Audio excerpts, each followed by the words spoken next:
So today, as you can see it here, I'm recording on the preset 4.2K 14 bits RAW in the crop mode 1:3. And yeah, I'm testing this preset on the Canon Eos M with the Magic Lantern and with a 50mm 1.7 focal length lens. But today I want to talk to you about a lens that I had for a long time, and this is the lens. It's called Wesley, and it has a 24mm focal length, and it opens up to 1.8. Now this lens, I couldn't find it on the Canon EOS M or EFM mount, and it was for E mount, so it was for Sony mount, and I bought it for my Sony Alpha 5000 that I've been using as a webcam.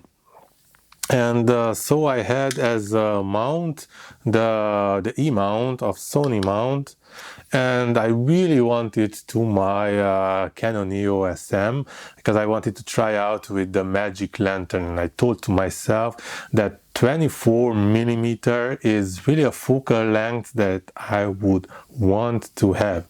I wanted to see for myself. I thought to myself, okay, I have to see what is the quality of this lens, but how can I use it with the Canon EOS M? Well, there was an options, a solutions. So there's a mounting rear like this one. This is for E mount. But there was so we can find. I will put up here the link toward the manufacturers from where I have bought an EFM rear mount. Now it is a 3D model. It's, I don't know for what, but anyway, it's an EFM mount. It is plasticky, so I don't know how much is plastic. I don't know how much it will, last. But the idea, as it was a plastic, so I could just change and create 3 holes. That was the E mounting, holes. And then modifying, like doing these 3 mounting holes, I could mount the EFM on this lens. So this is what is really awesome. So this way I can mount now this lens. So it's a 24mm focal length at the maximum aperture 1.8, and now it has an EFM mount, because E mount, Sony E mount, it has the same flare distance, so the same distance from the sensor as the EFM. So overall it is the same distance. So everything.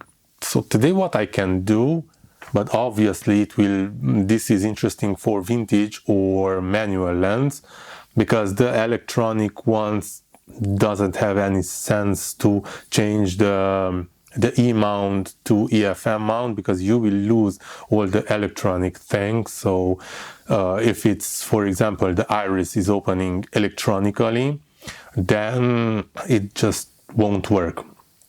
But having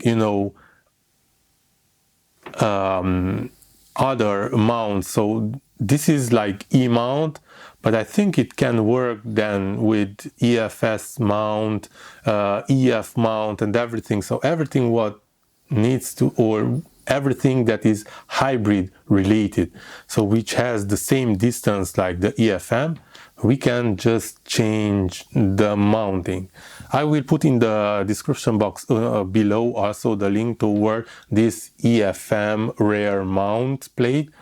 because then if you have, a manual E-mount, or I think it's the same thing if you have like modern but manual, so modern that can work manually also, so no electronics needed for the iris or for the focusing, then you can change it with this rare element and you can put on it. So this is what was really nice for me, and I choose to make this to try out this one. So now I have a 24 millimeter at f 1.8 lens with EFM mount, and this is just crazy.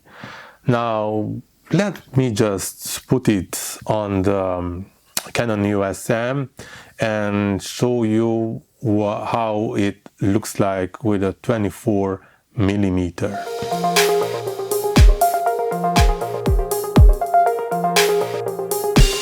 So now here it is.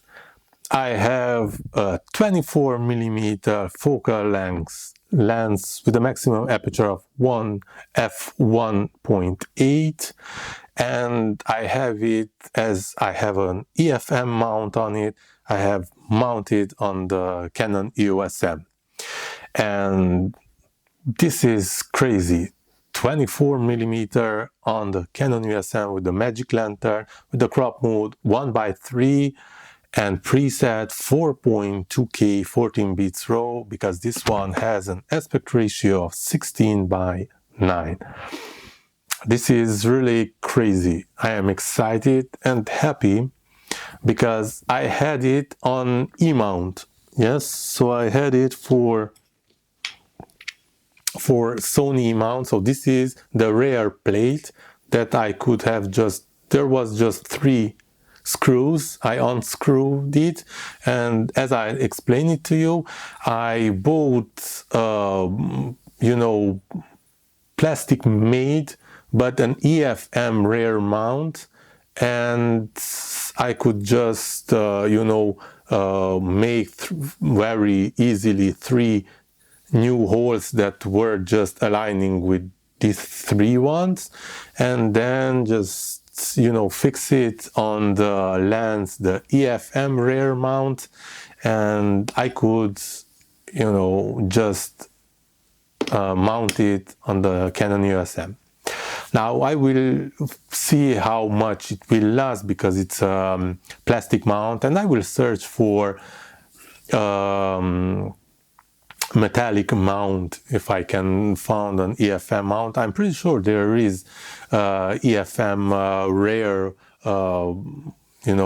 metal mount, and then I don't have to have any worries, and we can make holes as we wish. But with this plastic was quite easy. I can use it on the Canon Eos M. And 24 millimeter, the idea is that the field of view is bigger, and I don't have to be that far away like with the 50 millimeter, because 50 millimeter is nice. It gives you a really cool compression, but the camera just has to be far away. But yeah, there's advantage and disadvantages. So I really wanted to have a focal length that is less. It's around 20, and this finding was actually quite nice, and now I will test it in multiple situations. Tell me in the comment section below, what is your opinion? What do you think?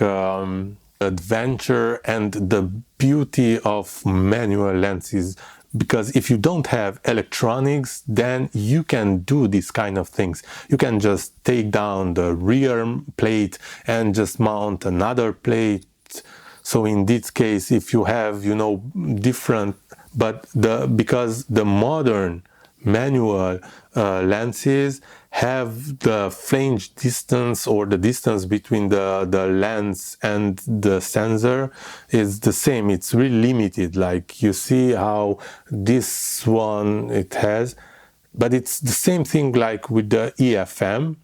And yeah, so you can just screw the EFM mount on it. And as the rear mount, for example, for the EFM was in plastic, was extremely easy for me to make new holes and just mount it like this. Budget-wise, it's cheap. It's a really cheap, dirt cheap solution.